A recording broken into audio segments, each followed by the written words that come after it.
Hi, welcome back to another episode on the Healthy Wisdom series with Dr. Jen Chen. Wow, I gotta say, you guys, the episodes that we've been focusing on the different types of food within the Asian culture, the feedback has been so amazing. People are really starting to get curious about, the different types of food that we've been talking about and finding out little fun facts about, the different aspects about it that maybe some of us who are in the culture haven't really given much thought to it or didn't know. And also just being able to kind of enjoy it and share it with, others from all different types of cultures.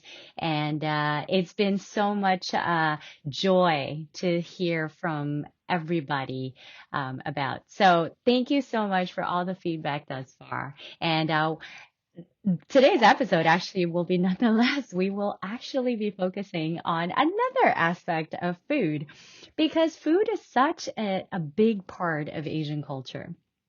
So I do have to say that I would not be doing our culture justice if I didn't dedicate an episode to dim sum.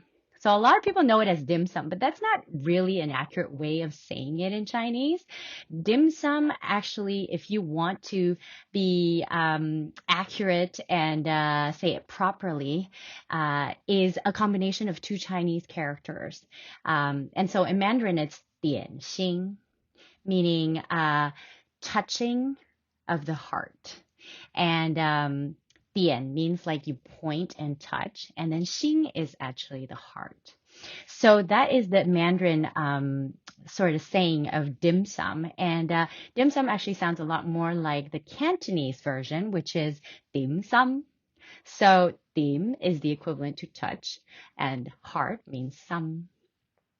And so the dim sum is like so I should say it properly because that's a pet peeve of mine. If I can't say something properly, then I'm not really paying respects to, the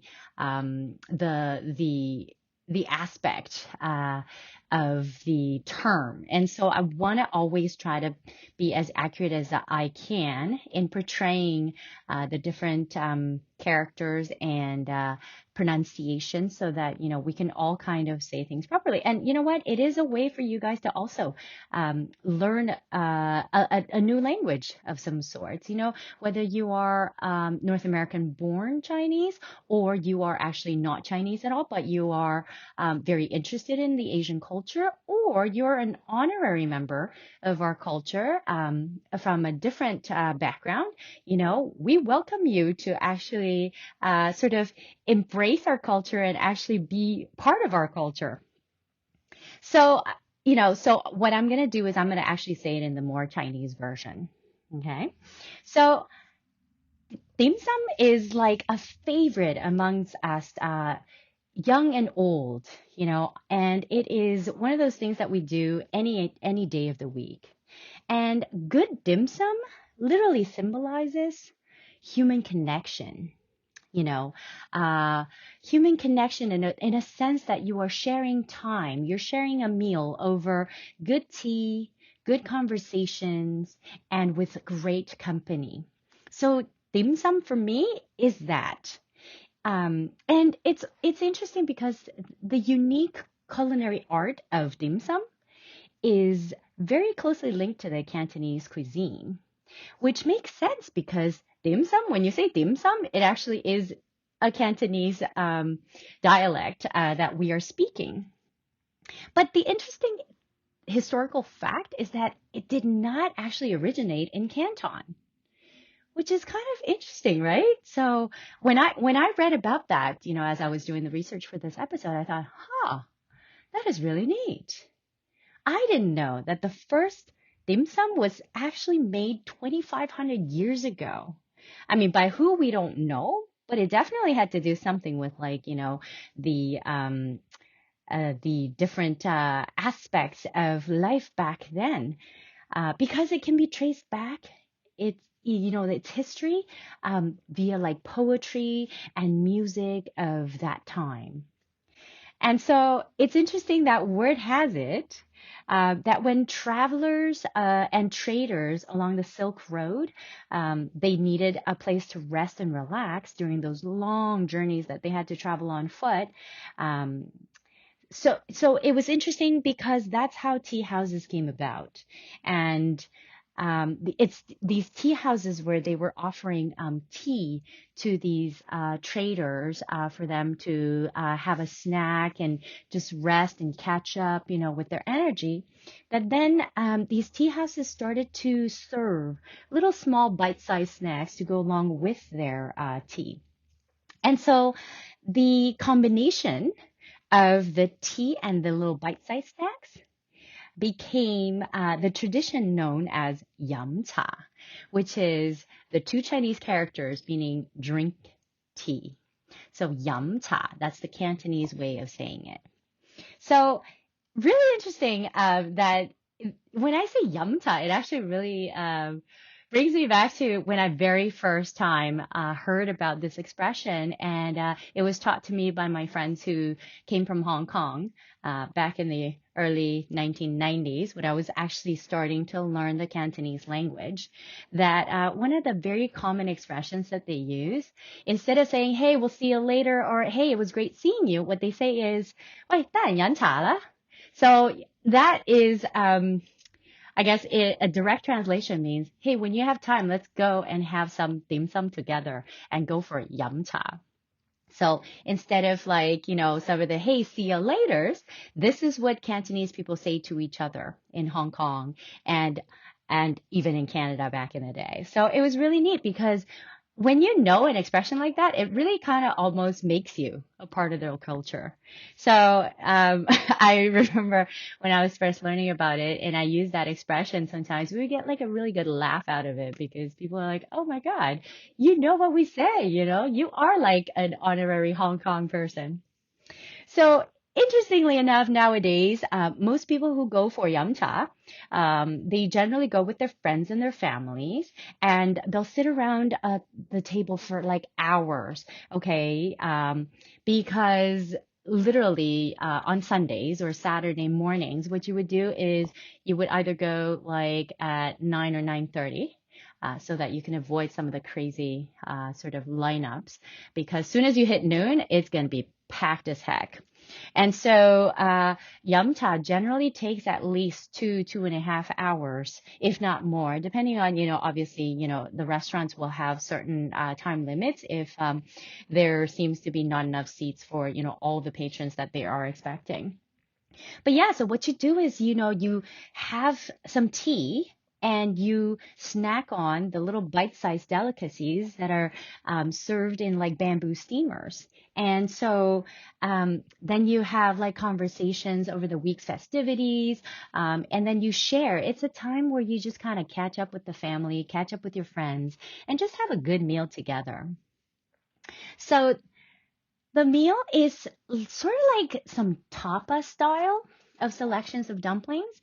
And I have to say that one of the segues into me learning the Cantonese language was learning how to say the different dishes in Cantonese because I absolutely loved to go yum cha. And I also wanted to be able to pick the items and order in the proper language so that it gave me a chance to, learn the language, but also like when you're saying it properly, it just immerses you in that culture. And it actually kind of fires you up, to enjoy the dish. So one of the classic ones is shrimp dumplings, which is ha gao. And that's a literal translation. Ha meaning shrimp and gao meaning dumplings. So shrimp dumplings, ha gao. So say it with me. Ha gao, ha gao. It's super fun, right? Another favorite of a lot of patrons is called siu mai, and siu mai is a pork dumpling that is, if you literally translate from Chinese, it means like a little hot, right? Burning hot, and then mai is to sell. So basically, that dim sum came about from like a little bite-sized cell. So siu mai is what we would call the pork dumpling. And I remember very distinctly there was this Chinese movie that was made in Hong Kong in the late 1980s that was like a hilarious movie star who's super famous in Hong Kong. And those people who are from that country, they'll know that Zhao Xingqi, right? His name, I mean, oh my God, it was hilarious. And that's where I learned a lot of my dim sum ordering techniques, actually, I would say. And the first few words that I learned in Cantonese were "cha xiu bao, lao mai gai, lin yong bao." And collectively, these are the different types of buns and the sticky rice wrapped in the lotus leaf that you see very commonly in the cards or in the menus at the dim sum places. So, so fun, like to have learned these ways of expressing dim sum and actually then being able to enjoy a meal and be able to order it in their language, it just kind of adds to the whole atmosphere and the vibe to it. So it was a lot of fun. I mean, another thing about dim sum is that it's a meal that is sort of served in small plates because it's designed that way to encourage people to share and to sample, right? Each dish will never have like an overwhelming amount of food. It is, sort of like for hagao, for example, you generally will have four in each steamer. So, four is generally like one of those like magic numbers to, for people to go to dim sum with, although if you have bigger families, you just order more of the same thing, or you just get a lot of variety. But the general rule is that if you want to be able to sample as many as you can, and each person to be able to have like an opportunity to taste every bite, four is the magic number because a lot of the little dim sums come in fours. So, what I wanted to cover with you guys today are the 5 things that I've learned that I would love for you to be able to get to know so that you can eat dim sum like a pro. And yeah, here we go. The first one is to master the etiquette. I cannot say that enough. If you know the etiquette that goes around dim sum and yum cha, then you will definitely be eating like a pro. And you know what? I have to say that Cantonese culture is a culture that kind of, they're not known for their service, but when they know that you know their culture, it's like an unspoken rule that they'll give you some service. Do you know what I mean? So it's like you're not expecting or never expect service from a Cantonese restaurant unless it's a Michelin star restaurant, but most dim sum places, you you don't really want to be expecting service because the service will come from a different sort of aspect. And so it's supposed to be a hustle and bustling type of place where, you kind of do almost a little bit of self-serve and you order and you point. If you're going to like a traditional restaurant, you'll generally be pointing to the dishes that you want, or, they'll show you what it looks like underneath the cap of the steamer. And so you can just pick and choose. Like it's supposed to be informal. And quite often, the amount of noise in dim sum places are a little bit more like a market. So mastering the etiquette will get you a long way. And so what do I mean by etiquette?